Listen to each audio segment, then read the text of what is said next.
What's going on, Packers Nation? Welcome back to another video of Packers Latest. I am your host, Taylor Bretl, keeping you up to date on the latest news on the green and gold Green Bay Packers. A happy Saturday to all of you watching out there. Today's episode, you could probably feel what was coming. The Packers finally fill that needed special teams coordinator role. It's late February. I mean, it's looking like it's getting to March in just one day, but the Packers do find a way to fill a needed special teams coordinator role. Rich Bisaccia stepped down from Green Bay about 10 days ago, but it's a role that felt like Green Bay was going to fill even when Bisaccia was still holding it after that playoff loss. So if you're new to the channel, I welcome you. Feel free to leave a like, subscribe, turn on that notification bell, and if you're a returner, I welcome you back as always. So yeah, let's take a deep dive into the new special teams coordinator for the Green Bay Packers in the 2026 season, who goes by the name of Cam Achord. He was previously with the New York Giants, but had a pretty deep coaching history before that. So let's just take a little bit of a look into Cam Achord. The one thing that I want to note mostly about him too, a younger guy, Rich Bisaccia, a deeper history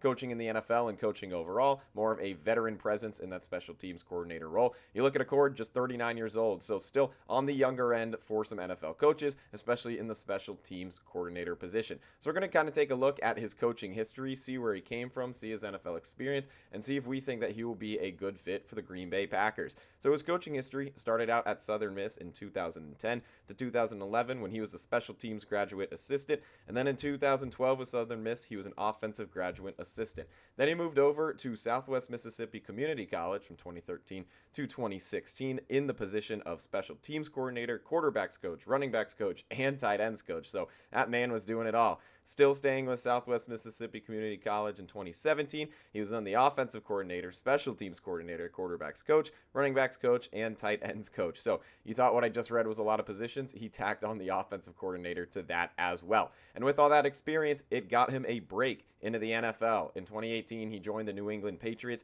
as an assistant special teams coach from 2018 to 2019 before becoming the official special teams coordinator of the New England Patriots from 2020 to 2023. Then he moved on to the New York Giants from 2024 to 2025 as their assistant special teams coach, and now he is with the Green Bay Packers as we speak. It's very fresh news. It hasn't even been 24 hours since he's been with the Packers, but very happy to have him in Green Bay. So I look at this and I kind of say he checks off the coordinator experience that the Packers were looking for. Again, with Rich Bisaccia stepping down in mid to late February, made this a very hard kind of coaching cycle because a lot of top names that, looked at earlier after that playoff loss when Bisaccia was still on the staff, they all found jobs elsewhere because that was, mid-January, even late January, early February, right? That is all the time that has passed. Then Bisaccia steps down, and then the Packers need to look for a position after all the big names have been picked. But the Packers being able to land a guy that has true special teams coordinator experience that is recent and relevant, with it being from 2020 to 2023 and at the NFL level, I can't really complain too much. Maybe if we dive into the numbers, you look at this decision a little differently, but that is going to wait just a little bit. You guys have to hold on for that. So yeah, he's still only 39 years old, but with his experience, he's had 2 years under he was a 2 years assistant under Joe Judge in New England, 4 years as a coordinator in New England, as I mentioned. He had 2 years as an assistant in New York under Michael Gabriel. I'm going to butcher that name, Ghobrial. But yeah, lots of experience under some pretty big name coaches, which is nice to see as well for a younger guy. He's getting that his veteran presence, his veteran experience from the guys that he's kind of working under, which hopefully he can contribute really well to Green Bay. And he likely won this position, not trying to disregard how he got the special teams coordinator position, but I have my notes here. I mean, a lot of other names we talked about in a video the day after Bisaccia stepped down, bigger names, possible names for Green Bay. That list was definitely smaller than the one we talked about back in January, but you still got to respect the decision. I'm excited for Cam Achord. There are some numbers that maybe make it a little bit weary, but to still find a guy that has had 4 years of special teams coaching experience and have him land in Green Bay, you can't really complain too much. So before we get into the next point, I have to give a huge shout out to today's sponsor in Ultra Pouches.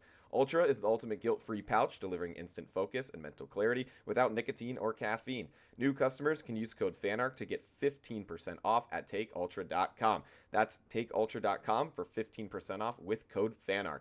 After you purchase, they will ask you where you heard about them, so please feel free to support the show. You can scan the QR code right up there and do that with code FANARK. Ultra pouches are designed to improve mental clarity, attention, and productivity within minutes of use. Users report enhanced ability to stay on task, have better decision making, and reduce brain fog.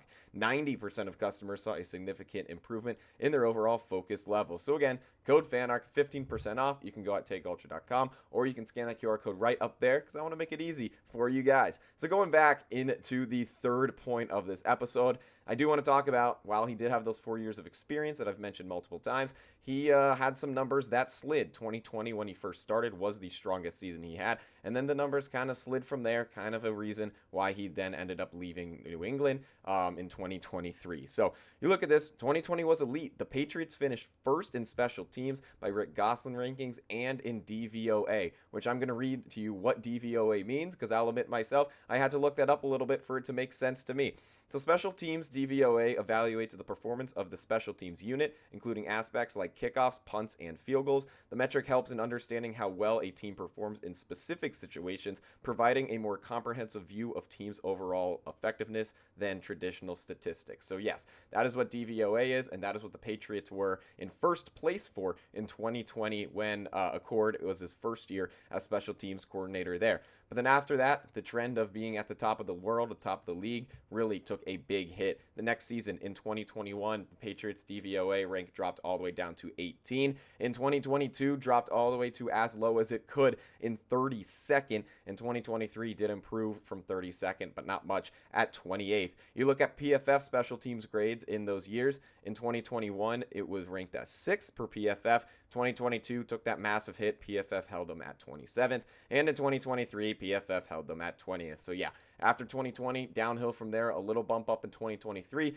but that's a bump up from being dead last in DVOA and per PFF pretty close to last at 27. So a little bit concerning that Gerard Mayo didn't retain him as coordinator the next season in 2024. He was able to land that assistant position with the New York Giants, but still kind of concerning how his tenure, you could say, ended there in New England. But you always, change of scenery, change a team, new guys. He's going to be around. Sometimes that's all you need for you to get back on top. So the big question, is Accord the 2020 version, or is he the 2023 version? That's going to be something that we have to find out once we see the productivity on the field on week 1. So a little bit concerning, a little bit weary, I know, with what I read, but hey, he was one of the few names out there, and the Packers were able to land him. I'm still happy that he has the experience, and he's going to have a total different special teams unit. He's not going to have the same that he had in New England. He's not even going to have the same coaches around him that he had in New England. So why not think that he can get back on top of the league in the special teams department?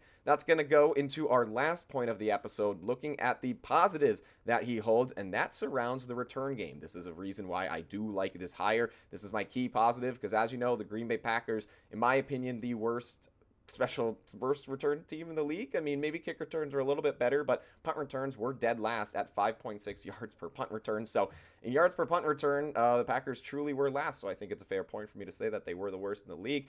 Kickoff return, they were right in the middle of the pack, but nothing too special. So you look at the return game, and he's coached 2 first-team All-Pro punt returners. In 2020, it was Gunnar Olszewski. I am terrible with some of these names when they are not on the Packers. Olszewski. He had a punt return touchdown that season. Let's just start there. Then you go to 2022, a little bit easier of a name, Marcus Jones. He had a punt return touchdown that season as well. But 2 first-team All-Pro punt returners that he was able to coach in 2020 and 2022, which is nice to note because even in 2022, that season where, maybe they struggled in other departments, at least the punt return unit stayed strong. So the big Packer stat that I kind of have here regarding the punt return unit, it could be that they were last in the NFL this season in yards per return. But the one that I look at is that Green Bay has not had a punt return touchdown since 2014, which I believe was Micah Hyde against the Detroit Lions. So, a blast from the past. I mean, that's 12 years ago to this point. Packers still looking for a punt return touchdown. I know that's a big ask, and maybe I kind of just want more yards per return. I could care less about the touchdown. I feel like the touchdown's a cherry on top. I'll just take the milkshake and have a, nice treat to watch in the punt return unit, because I cannot watch 5.6 yards per return anymore. So hopefully Accord is able to figure that out for Green Bay, because it is just, it was pretty rough to watch. And Be interesting to see who the Packers have returning punts. Will it stay and kind of be Jaden Reed because Romeo Doubs is gone? Will they try Matthew Golden again? Who knows? It's really going to be interesting to see. But some more return game kind of proof points that he could be very good for this unit. The Patriots were third in kickoff return average in 2023. They had Jalen Reagor taking a lot of those out. He had a 98-yard touchdown on one of those returns. And you look to his Giants days, just last season, because I've talked a lot about his New England tenure. Even when he was an assistant special teams coordinator, the Giants returned kickoffs for touchdowns in back-to-back seasons, 100 yards in 2024 and 95 in 2025. So maybe the Packers can get one kick/punt return for a touchdown, and that would feel like an absolute miracle. I will just take better yards per return again. The touchdown would be an extra cherry on top. It would be a nice boost. But if this unit can just figure out how to block and return better, that's all that I can ask for. But that's all I got for today's episode of Packers Latest. Feel free to leave in the comments down below. Do you like the hire? Would you have preferred for them to go for someone else? Or do you think that Rich Bisaccia should have stayed and not stepped down? Feel free to leave that in the comments down below. My personal opinion, Accord has his positives. He definitely has his negatives. But for the names that were left, I like that Green Bay was able to land a guy with 4 years of experience as a special teams coordinator and a guy that spent his last 2 seasons as an assistant special teams coordinator. But as always, go Pack